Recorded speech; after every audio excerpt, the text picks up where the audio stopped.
ఎక్కడ ఉన్నాం? ఏం చెప్పినా నేను ఇప్పుడు లాస్ట్కి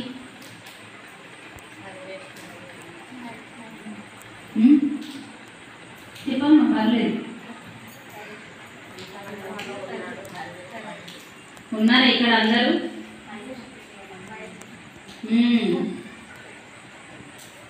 నాకు శరీరాలు అక్కర్లేదండి, మీ మనసు కూడా ఇక్కడ ఉండాలి.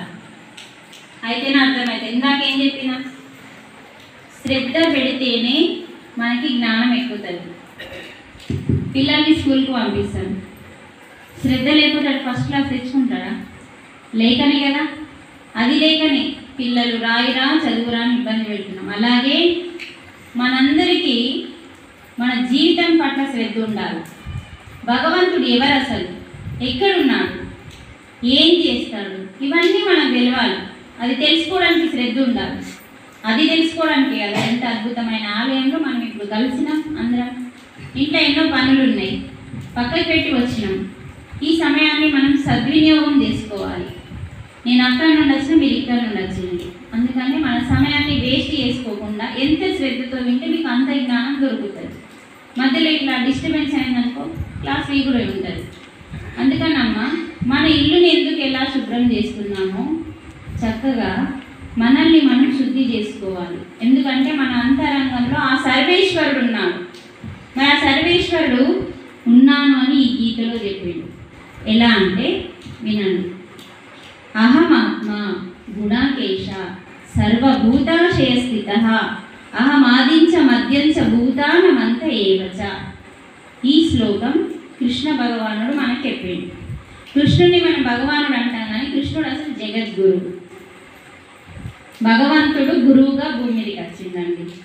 విష్ణుమూర్తి ఏమో భగవంతుడు.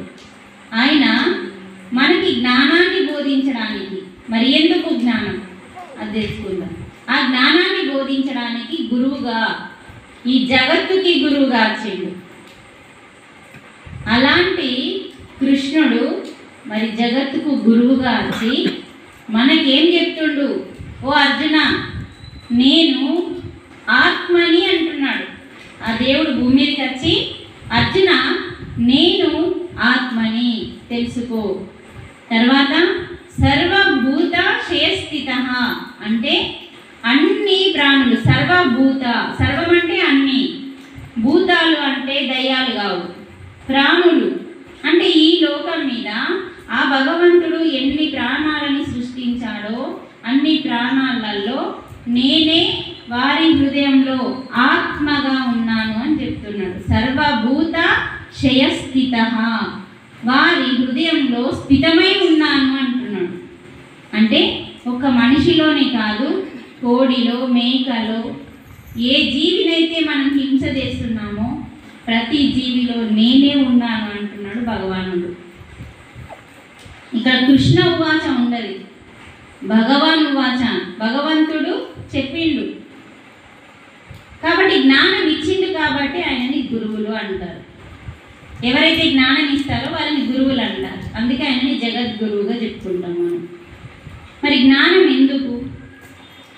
భగవద్గీతలో ఏముంది అసలు అంటే, నువ్వేం తినాలి, నువ్వు తినే తిండి పేరేంది, ఏం తినాలి, ఏం తినకూడదు, ఏం తినాలో ఒక జ్ఞానం, ఏం తినకూడదో కూడా ఒక జ్ఞానమే, ఎంత తినాలో జ్ఞానమే, ఎంత తినకూడదో కూడా జ్ఞానమే, ఎలా మాట్లాడాలి ఎలా మాట్లాడకూడదు కూడా జ్ఞానమే. ఇందులో అదే ఉంది. అంటే మనం ఎలా బతకాలి అసలు కలియుగంలో, ఈ కలియుగంలో మనకి అంటే మానవ జన్మకి కష్టాలు ఎక్కువ. ఎందుకండి? రాముడు ఒక యుగంలో వచ్చింది, ఎవ్వరు మాట్లాడతారు. కృష్ణుడు ఒక యుగంలో వచ్చింది. రాముడు వచ్చిండు కాబట్టి, దేవుడు భూమి మీదకి వచ్చిండు కాబట్టి అక్కడ రాక్షసుని పరిపాలన లేకుండా, రాక్షసుని పరిపాలన ఉంది కాబట్టి రాముడు వచ్చిండు భూమి మీదకి, అది అంతం చేయడానికి. కానీ అక్కడ ఒక్క రాక్షసుడే, రావణాసురుని రూపంలో ఒక్క పాదమే అధర్మం ఉండే, 3 పాదాలు ధర్మం ఉండే. కానీ అంత బాధలు ఉండకపోతుండే. తర్వాత త్రేతాయుగం అయిపోయిన తర్వాత ద్వాపర యుగంలో 2 పాదాలు అధర్మం, 2 పాదాలు ధర్మం. అప్పుడు కృష్ణు రూపంలో వచ్చింది. ఇక్కడ ఏం జరుగుతుంది? ఇప్పుడున్న యుగం పేరు కలియుగం. ఈ కలియుగంలో ఏంటంటే 3 పాదాలు అధర్మం, అంటే ఎక్కువ అధర్మం, తక్కువ ధర్మం. అంటే పాండవుల లాగా కొందరు ధర్మ మార్గంలో ఉంటారు కలియుగంలో, కౌరవుల లాగా అధర్మ మార్గంలో ఉంటారు అని చెప్పడానికి ద్వాపర యుగంలో కౌరవుల్ని పాండవుల్ని మనకి ఎగ్జాంపుల్ చేయించింది. అలా ఉన్నాము కాబట్టి మరి ఎందుకు ఉన్నారు అలా? ఈ యుగాన్ని పరిపాలించేది రాక్షసుడు కాబట్టాము. అప్పుడేమో దేవుడు పరిపాలించిండు రాక్షసుని వధించడానికి, ఇక్కడ మాత్రం చక్కగా మనకి ఆ రాక్షసుడే పరిపాలిస్తున్నాడు కాబట్టి మనకి రాక్షస గుణాలు ఉన్నాయి.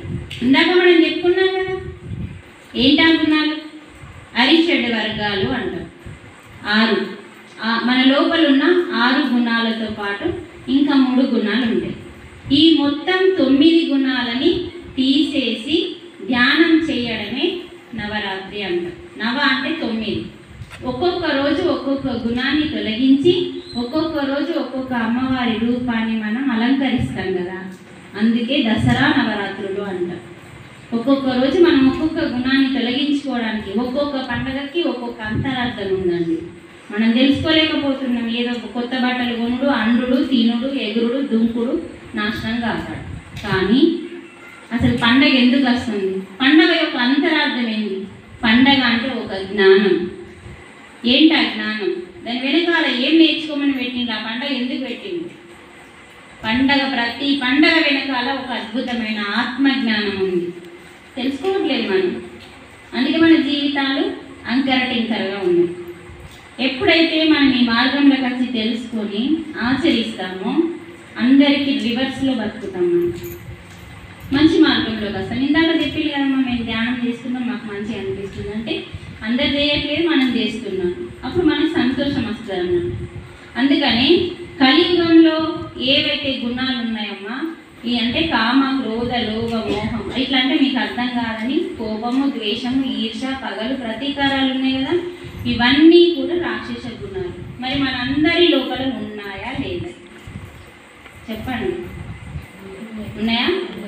అందరి లోపల ఉంటాయి, ఎక్కువ తక్కువ. ఈ గుణాలని పూర్తిగా మనం ఎప్పుడైతే తొలగించుకుంటామో అప్పుడు భగవంతుని యొక్క అనుగ్రహం మనకి దొరుకుతుంది. మరి దాన్ని తొలగించుకోవాలంటే అంత ఈజీ కాదు కదమ్మా. అందుకని మరి ఇవి గుణాలు ఎక్కడున్నాయి? మన మనస్సులో ఉన్నాయమ్మా. ఈ గుణాలన్నీ ఎక్కడున్నాయి? మనస్సులో ఉన్నాయి. మరి మనస్సులో ఉన్న గుణాలని మనస్సు లోపలికి కదా వెళ్ళి తీసేయాలి. ఇప్పుడు ఆ మూలకి చెత్త ఉంది, నువ్వు అక్కడికి పోతావా? అక్కడికి పోతావా? చెత్త ఎక్కడుంటే అక్కడికి వెళ్ళాలి. చెత్త ఇక్కడ ఉంది, మనం ఇప్పుడు అక్కడికే వెళ్ళి ఆ చెత్తను తీసి పడేయాలి. అంటే మన లోపల మరి మన మనసు ఎక్కడుందండి? లోపల ఉంది. ఆ మనసు లోపల మన గుణాలు ఉన్నాయి. అంటే మనసు లోపలికి వెళ్తే ఆ మనసులో వచ్చే ఆలోచనని ఎప్పుడైతే మనం కంట్రోల్ చేస్తామో అప్పుడు చక్కగా మన యొక్క గుణాలు మెల్లిమెల్లిగా ఒక్కొక్కటి వెళ్ళిపోతాయి. మరి వెళ్ళే మార్గం ఏంటిది? ధ్యానం. మరి శ్వాస మీదనే ఎందుకు ధ్యాస పెట్టాలి అంటే మనసుని కంట్రోల్ చేసి మంది ఎక్కడన్నా ఉందా మీకు తెలిసి? ఉందా? బయట ఏ డాక్టర్ దగ్గర లేదు, ఏ యాక్టర్ దగ్గర లేదు, ఎవరి దగ్గర లేదు. మన యొక్క మనసుని కంట్రోల్ చేసే ఒకే ఒక మందే మన శ్వాస. ఎందుకంటే మన శ్వాసలో ఏముంది అంటే ప్రాణశక్తి ఉందమ్మా. మీకు మంచిగా అర్థమవుతుందా? ఇంకా కొంచెం క్లియర్గా చెప్పాలి. అంటే మన అంతరంగంలో మనసు ఉంది, ఆ మనసులో మన గుణాలు ఉన్నాయి. ఆ గుణాలు రాక్షస గుణాలు కాబట్టి వాటిని తొలగించుకోవడం కోసం మనం ఆ మనసులోకి వెళ్ళాలి. మరి ఆ మనసులోకి వెళ్ళాలి, మనసుని కట్టడి చేసి మనసుని చంచలంగా ఉన్న మనసుని నిశ్చలం చేసే ఒకే ఒక ఆయుధమే శ్వాస. మరి మళ్ళీ మనకు డౌట్ వస్తుంది కదా, శ్వాస ఒక్కటే ఎట్లా సాధ్యం అంటే శ్వాసలో భగవంతుడు అమ్మ గర్భంలోకి పంపించినప్పుడు మనకి ప్రాణశక్తిని పెట్టిండు. శ్వాస ఉంటేనే కదా అమ్మ కడుపులో కదులుతావు నువ్వు. అంటే ఆ శ్వాసలో ప్రాణశక్తి ఉంది. ఆ ప్రాణశక్తిని నువ్వు ఎప్పుడైతే నీ లోపలికి తీసుకుంటావో, ఆల్రెడీ నీ లోపల ప్రాణశక్తి ఉంది, జీవుడు అనే దేవుడు ఉన్నాడు కాబట్టి, మళ్ళీ బయట నుంచి ఎప్పుడైతే నువ్వు ఎక్కువగా తీసుకుంటావో అప్పుడు నీ యొక్క శ్వాస నీ మనసులో వచ్చే ఆలోచనలని అధిగమించేస్తుంది, అంటే తొలగించేస్తుంది, అంటే పోగొట్టేస్తుంది. శ్వాస మీద ధ్యాస పెడితే చాలు, కళ్ళు మూసుకొని ఇలా వస్తూ పోతున్న శ్వాస మీద మీ ధ్యాస పెట్టాలి. మరి శ్వాస ఎక్కడుంది అసలు? శ్వాస మీద ధ్యాస ఓకే, అసలు మీ లోపల శ్వాస ఎక్కడ మొదలవుతుంది? మనకేమో తెలియదు. ఎంతమందికి తెలుసండి ధ్యానం చేసే వాళ్ళకు కూడా శ్వాస ఎక్కడ మొదలవుతుంది? అసలు శ్వాస మీద ధ్యాస పెడుతున్నామా? ఎక్కడుంది శ్వాస? నీ లోపలనే, కానీ ఎక్కడ అంటే నాసిక. నాసిక అంటే ఏంటిది? ముక్కు. నాసిక, నాభి. వీరబ్రహ్మ గారి గురించి తెలుసుకోండి. ఏం చెప్పిండు ఆయన? ఇదే చెప్పిండు, మనకు అక్కర్లేదు. నాసిక అంటే ముక్కు. ముక్కు యొక్క మొదటి భాగం ఇది, చివరి భాగం ఇది. ఇది ఎక్కడ ఉంటుందంటే భగవద్గీతలో ఉందండి. భగవద్గీతలో నుంచి చెప్పిండు బ్రహ్మ గారు. మన ఒకే ఒక అద్భుతమైన గ్రంథం మానవ గ్రంథం, మత గ్రంథం కాదు. ఇది హిందువులది మాత్రమే కాదు. కేవలం ప్రతి మనిషికి దుఃఖం ఉంటుంది. హిందువులకి దుఃఖం లేదా? క్రిస్టియన్స్కి లేదా? క్రైస్తవులకి, అందరికీ ఉంది. కాబట్టి ఇది అందరికీ ఉపయోగపడే గ్రంథం, అందరి దుఃఖాన్ని పోగొట్టేది, అందరినీ ఆత్మ వైపు పరమాత్మ వైపు నడిపించే గ్రంథం, అందరినీ సంపూర్ణ ఆరోగ్యంగా ఆనందంగా ఉంచే గ్రంథం. అందుకని మనిషి రాక్షస గుణాలతో ఉన్నా కూడా మాధవుడుగా మార్చే గ్రంథం భగవద్గీత. అందుకని మన లోపల ఉన్న ఏవైతే గుణాలు ఉన్నాయో శ్వాస మీద ధ్యాస పెట్టాలి అంటే శ్వాస ఎక్కడ ఉందో తెలుసుకోవాలి ఫస్ట్. చూడండి, ఇక్కడ మీరు ముక్కు దగ్గర వేడి పెడితే వేడి వేడి గాలి వస్తుంది కదా బేట. ఒక ముక్కు రంధ్రంలో నుంచి వస్తుంది, ఒక ముక్కు రంధ్రంలో నుంచి వెళ్తుంది. కానీ ఇక్కడ లేదు మొదలు, ఇక్కడ మొదలవుతుంది శ్వాస. భగవద్గీతలో చెప్తున్నారు. అలాగే ఉత్తర గీతలో కూడా చెప్తారు. ఏమని చెప్తారంటే మన యొక్క భృగిటి మధ్యలో, అంటే భృగిటి మధ్య స్థానం, రెండు కనుబొమ్మల మధ్యలో ఉన్న స్థానమే భృగిటి మధ్య స్థానం. ఈ స్థానంలో శ్వాస అనేది మొదలవుతుంది, నాభి వరకు వస్తుంది. నాసిక, నాభి, నాసిక, నాభి. అంతెందుకు మీకు ఈజీగా తెలాలంటే అమ్మ, మన ఇంట్లో చిన్న పాలు తాగే పిల్లలు ఉంటారు కదా, వాళ్ళు బాగా నిద్రపోతున్నప్పుడు గమనించండి, పొట్ట లేస్తుంది. బాగా శ్వాసను తీసుకున్నప్పుడు పొట్ట లేస్తుంది. శ్వాసని వదిలిపెట్టేటప్పుడు పొట్ట లోపలికి వెళ్ళిపోతుంది. అంటే ఇక్కడ చూడండి, ఇక్కడ తెలుస్తుంది మనకి.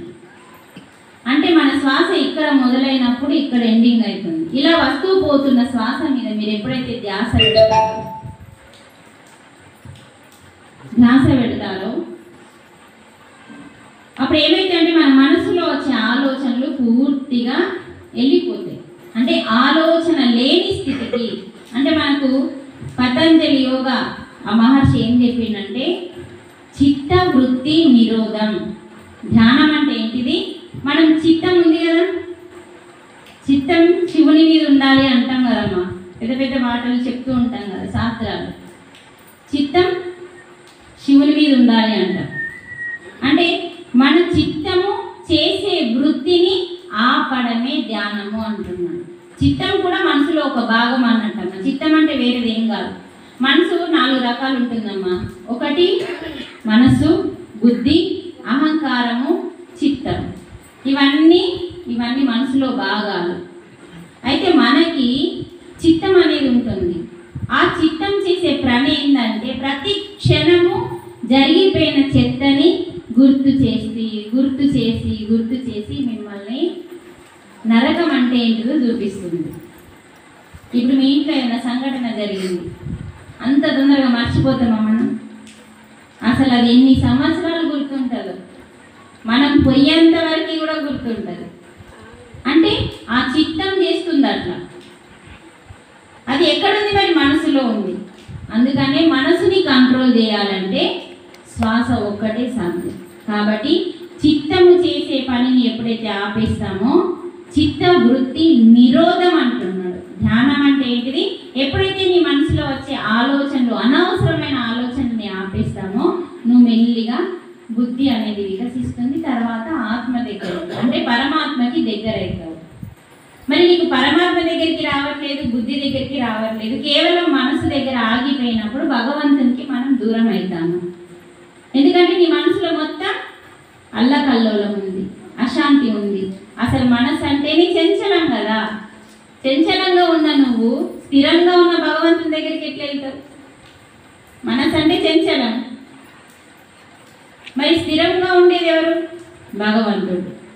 ఆయన దగ్గరికి వెళ్ళాలంటే నువ్వు స్థిరం కావాలి, నీ మనసు స్థిరం కావాలి, నీ చిత్తం స్థిరం కావాలి. ఆ స్థిరం చేయడమే శ్వాస మీద ధ్యాస.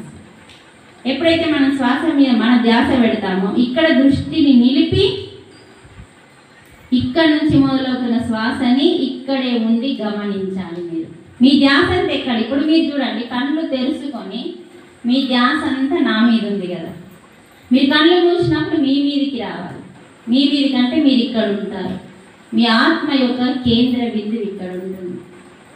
అంటే మీరు ఒరిజినల్గా మీరు ఎక్కడ ఉన్నారంటే ఇగో ఇక్కడ ఉన్నారు. అది ఒరిజినల్ స్థానం. మనకు అక్కడ ఎప్పుడైతే అక్కడ మీ దృష్టిని నిలిపి అక్కడే ఉండి మీ ధ్యాసని ఎటు పోనీయకుండా మీరు చక్కగా శ్వాసని గమనిస్తారో మెల్లిగా ఆలోచనలన్నీ వెళ్ళిపోగానే మీకు ధ్యాన స్థితి కుదురుతుంది. కుదరగానే ఇక్కడ ఉన్న రంధ్రం ఓపెన్ అవుతుంది. అంటే మెల్లిమెల్లిగా ఆలోచనలు వెళ్ళిపోగానే ఇక్కడ ఉన్న సుషుమ్న నాడి ఉంటుంది. ఈ శ్వాసలు రెండుగా ఉన్న శ్వాసలు ఒక్కటైతాయి. శ్వాస మీద ధ్యాస పెట్టినప్పుడు ఏమైతే అమ్మా చూడండి, ఒక శ్వాసనేమో బయటకు వస్తుంది, బయటకు వచ్చే శ్వాస నిశ్వాస, లోపలికి వెళ్ళే శ్వాస ఉచ్ఛ్వాస. అంటే ఆక్సిజను, కార్బన్ డైఆక్సైడ్. ఇలా విడివిడిగా ఉన్న శ్వాసలు శ్వాస మీద ధ్యాస పెడితే 1 గంట ధ్యానంలో కూర్చున్నప్పుడు ఈ ఉచ్ఛ్వాస నిశ్వాస ఒక్కటై ప్రాణ అపాన సమానమైతే అని చెప్తున్నాడు ఇక్కడ శ్లోకంలో.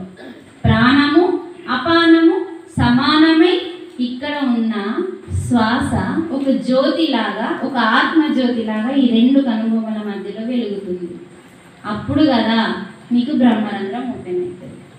కానీ బ్రహ్మరంధ్రం చిన్నప్పుడు ఓపెన్గా ఉండే, పెద్ద పెరిగిన కొద్దీ మూసుకపోయింది. చక్కగా ధ్యానం ద్వారా అంటే యోగం ద్వారా.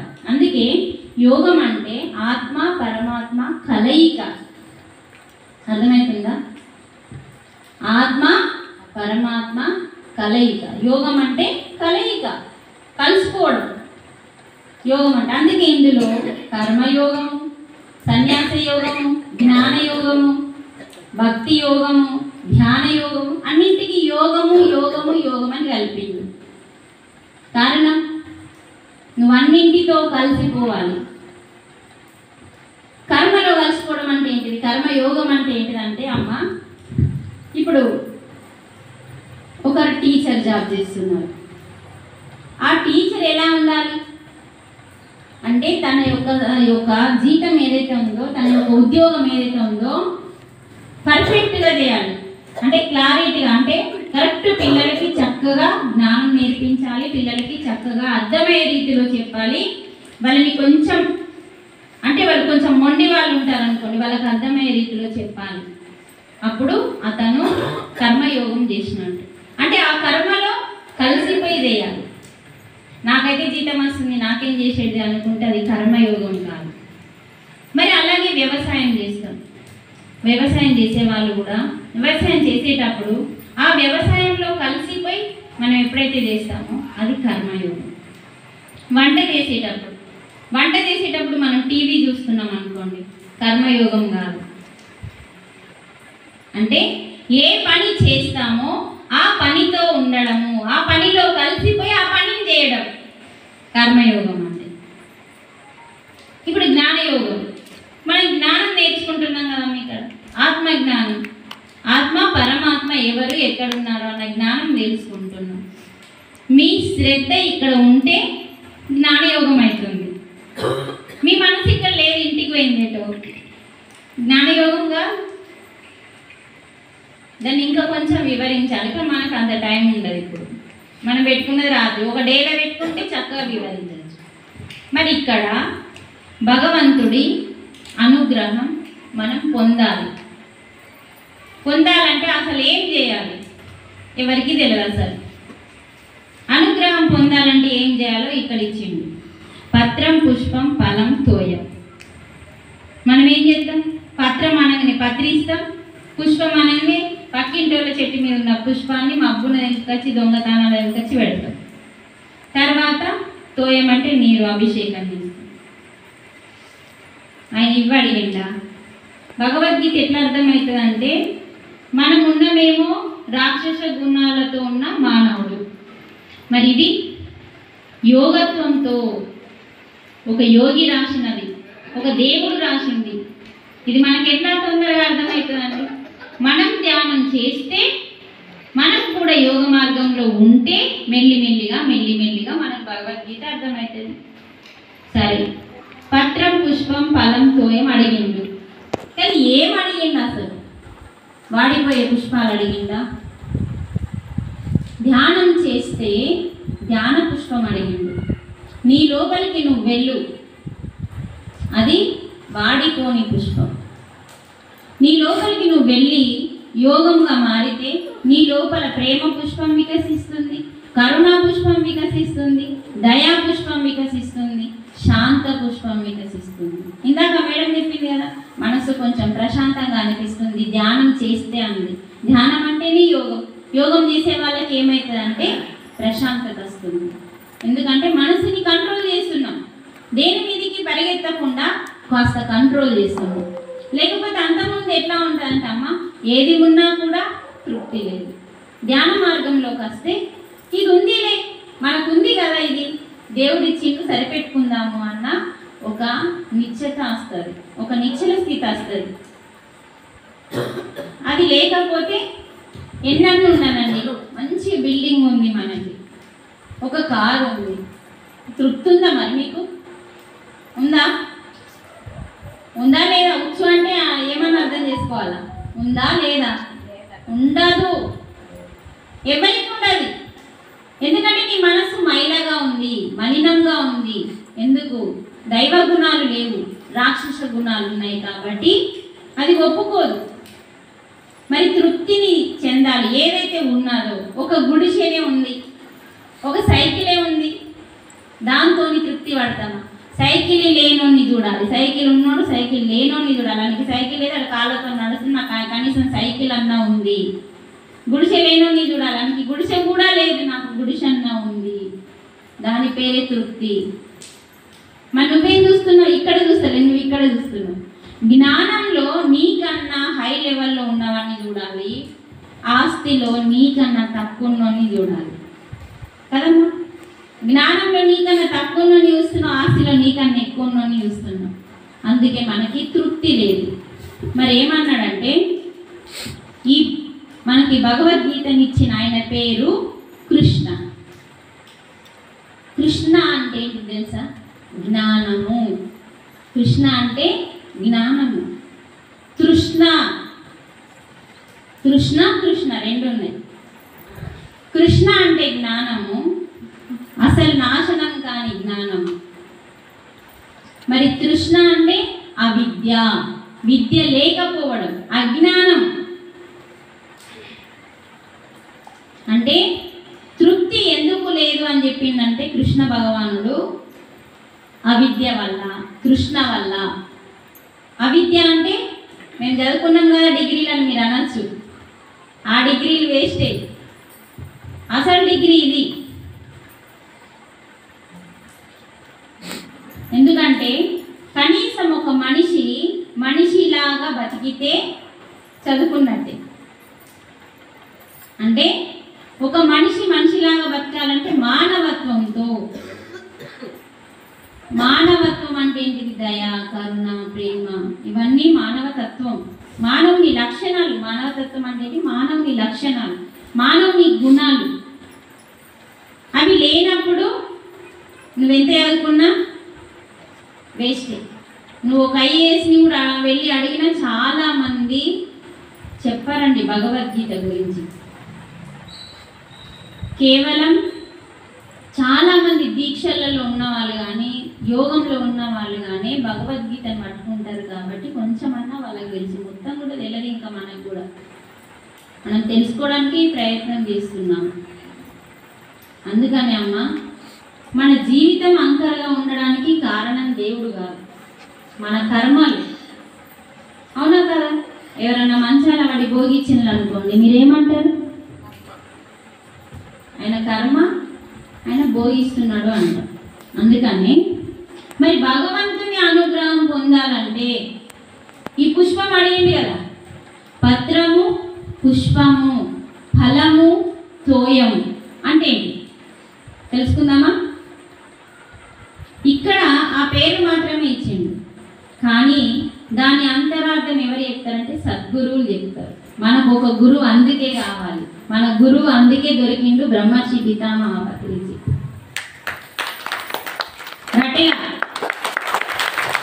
బ్రహ్మర్షి పితామహ పత్రిజీ అనే ఒక గురువు, ఇంకా చాలా మంది గురువులు దొరికింది. అంటే ఆయన ఒక్కోడే కాదు, అంటే మనం ఆ మార్గంలో ఉన్న, ఆయన మార్గంలో ఉన్నాం కాబట్టి ఆయనను గుర్తు చేసుకున్నాం. ఇంకా చాలా మంది గురువులు ఉన్నారు, ఎందరో మహానుభావులు, ఎందరో గురువులు ఉన్నారు. వాళ్ళు కూడా ఏం చెప్పిందంటే వాటి యొక్క అంతరార్థం చెప్పింది. మరి పుష్పం అంటే ఏంటిది? మరి పుష్పం పేరు అహింసో పరమో ధర్మ, అంటే అహింసా పుష్పాన్ని అడిగింది. మరి భగవంతుడు ఎప్పటికీ నాశనం కానుడు కదా తల్లి, ఎప్పటికీ నాశనం కాని భగవంతుడు వాడిపోయే పుష్పాన్ని అడుగుతాడా? ఒక్క మాట ఆలోచిద్దాము. ఇక్కడ ఒక మల్లె చెట్టు ఉంది, ఒక గులాబీ చెట్టు ఉంది. ఈ రెండు పుష్పాలలో దేవుడు ఉన్నాడా లేడా? ఈ రెండు చెట్లలో జీవం ఉందా లేదా? జీవం ఉన్న ప్రతి చోట నేను ఉన్నాను అన్నాడు కదా భగవద్గీతలో. సర్వభూతాశయ స్థిత అన్నాడు. అంటే ఎక్కడెక్కడైతే ప్రాణం ఉందో, ఎక్కడ జీవం ఉందో అక్కడ నేను ఉన్నాను అన్నాడు. జీవం లేని చోట జడంలో ఉన్నాను, జీవం ఉన్న చోట ప్రాణంతో ఉన్నాను అన్నాడు. అంటే ఒక చెట్టు నిగనిగలాడుతూ పుష్పాలని, పండ్లని అన్నింటినీ ఇస్తుందంటే అందులో ప్రాణం ఉందా లేదా? మరి ఆ చెట్టుని వీకి పాడాయి, ప్రాణం పోతుందా లేదా? పోతుంది. అంటే ప్రాణం ఉన్న చెట్టులో అక్కడ కూడా భగవంతుడు ఉంటేనే ఆ గులాబీ పుష్పం వికసిస్తుంది, ఆ మల్లె వికసిస్తుంది. కానీ మీరు ఆ పుష్పాన్ని గమనించండి, ఆ పుష్పము పూయగానే ఎన్నో సూక్ష్మ క్రిములు ఆ పుష్పంలో కనిపిస్తాయండి. కనిపిస్తాయా? కనిపిస్తాయి. ఒక ఆవుకి ఏది ఇష్టం అండి? ఏ తిండంటే ఇష్టం? మెయిన్ ఏది ఇంపార్టెంట్ దానికి? అరటిపండు పక్కకు పెట్టాను, గడ్డి, పచ్చి గడ్డి అంటే దానికి ధనం. ఒక ఆవుకు ధనం అంటే ఏంటి? పచ్చి గడ్డి. మరి ఒక పులికి మాంసం. అలాగే ఒక మనిషికి ఏదంటే ఇష్టమో తెలియదు. మరి పచ్చిగడ్డి తింటాడా, మాంసం తింటాడా? కానీ ఒక మనిషి ఆహారం అసలు ఏంటిది తెలియలే. కానీ ఒక ఆవు ఆహారం ఏంటి? అక్కడ మాంసం పెడితే తినదు. ఒక పులికి పచ్చిగడ్డి పెడితే తినదు. మరి నువ్వు రెండు పెడితే తింటున్నావు. మరి అసలు నీ ఆహారం ఏది? అంటే ఇక్కడ మనకి ఆ యొక్క పుష్పం ప్రతి జీవికి ఎప్పుడైతే సృష్టించాడో భగవంతుడు, దానికి ఆహారం కూడా సృష్టిస్తాడా లేదా? నువ్వు పుట్టకన్నా ముందే నీ ఆహారం పుడుతుంది. ఎందుకంటే నువ్వు ప్రాణంతో ఉండాలి, నీకు భోజనం కావాలి కాబట్టి. గమనించండి, మనము పుట్టకన్నా ముందే మన ఆహారం ఉంటుందండి. ఎందుకంటే మనం తీసుకోవాలి కాబట్టి. అందుకనే ఆ గులాబీలో ఏముంటాయంటే క్రిమి కీటకాలు. మీరు చూడండి, రేపు వెళ్ళి చూడండి ఒక పుష్పం దగ్గరికి. అందులో ఏముంటుందంటే పుష్పంలో మకరందం అంటే తీయదనం ఉంటుంది. ఆ తీయదనాన్ని దోమలు, ఈగలు, సూక్ష్మ క్రిములు బటర్ఫ్లై అంటే తేనెటీగ కానీ సీతాకోక చిలుక కానీ అది ఒక దాన్ని తీసుకుంటే బేట వాటి ఆహారం అన్నట్టు. మన ఆహారం ఏమో అన్నం కదా, ఆవుకేమో గడ్డి, పులికేమో మేక, ఇవన్నీ జింక ఇవి తింటాయి. కానీ ఈ యొక్క తేనెటీగలు కానీ బటర్ఫ్లై అంటే తెలుసు కదా, సీతాకోక చిలుక కానీ ఇవన్నింటికి ఆహారం ఏంటంటే కేవలం పుష్పములో ఉన్న ఆహారమే. మరి ఎందుకు అన్ని జీవులను సృష్టించి ఆహారం సృష్టించిందంటే అది కేవలం అలా తెంపి ఇలా పెట్టడానికి కాదండి, అది ఎన్నో జీవులకు ఆహారం. నువ్వు తెంపకుంటే ఎన్నో జీవుల యొక్క ఆహారం అన్నింటికి అందుతుంది. మనం అది పూయగానే పొద్దున్నే లేచి అది పూయగానే తెంపినప్పుడు అందులో ఉన్న మకరందం ఎండిపోయి ఆ పుష్పం వాడిపోతుంది. అంటే వేరే ఆహారాన్ని నువ్వు తీసేసుకుంటున్నావు, వాటి ఆహారాన్ని లాగేసుకుంటున్నావు. మరి మీ అందరికీ మళ్ళీ తేనె కావాలి, తేనె నాకడానికి కావాలా, తాగడానికి కావాలి. మరి ఎక్కడికి వెళ్ళి వస్తుంది తేనె? ప్రతి పుష్పం నుంచి. తేనె ప్రతి పుష్పంలో వాలి వాలి వాలి అన్ని కలిపి అక్కడ పెడుతుంది. ఎవరు పెడుతున్నారు? Very good.